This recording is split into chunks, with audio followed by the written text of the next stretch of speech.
کہا تو نے حفظ اس لیے کیا کہ تجھے حافظ کہا جائے. دنیا کی ناموری چاہیے تھی، جو تجھے چاہیے تھی وہ تجھے مل چکا، دنیا کی ناموری چاہیے تھی وہ مل گئی. نیک اعمال اس لیے کیے کہ نیک کہلائیں. ولیہ بننے کی کوشش اس لیے کی کہ ولیہ کہلائیں، لوگ ہمیں نیک سمجھیں،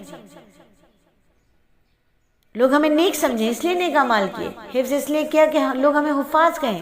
حج اس لیے کیا کہ لوگ ہمیں حاجی کہیں. بار بار بیت اللہ کی زیارت اس لیے کی کہ لوگ سمجھیں کہ بہت اللہ کے پسندیدہ ہیں، بار بار اس کے گھر جا رہے ہیں.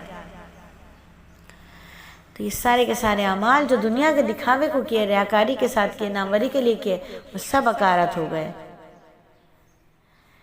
ایک صورت یہ ہوگی کہ اعمال صالحہ بہت کیے لیکن ان کے مقابل گناہ بھی بے تحاشا کیے.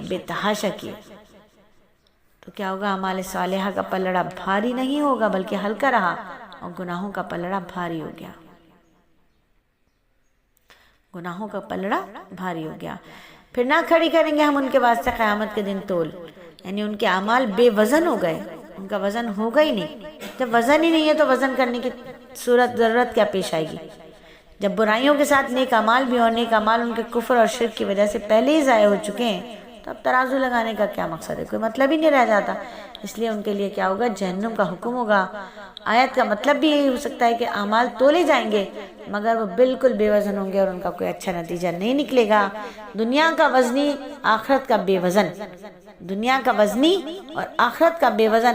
میرے نبی صلی اللہ علیہ وآلہ وسلم نے ارشاد فرمایا، قیامت کے دن ایک بڑا موٹا تازہ آدمی آئے گا مگر وہ اللہ تعالیٰ کے نزدیک مچھر سے بھی زیادہ حقیر ہوگا.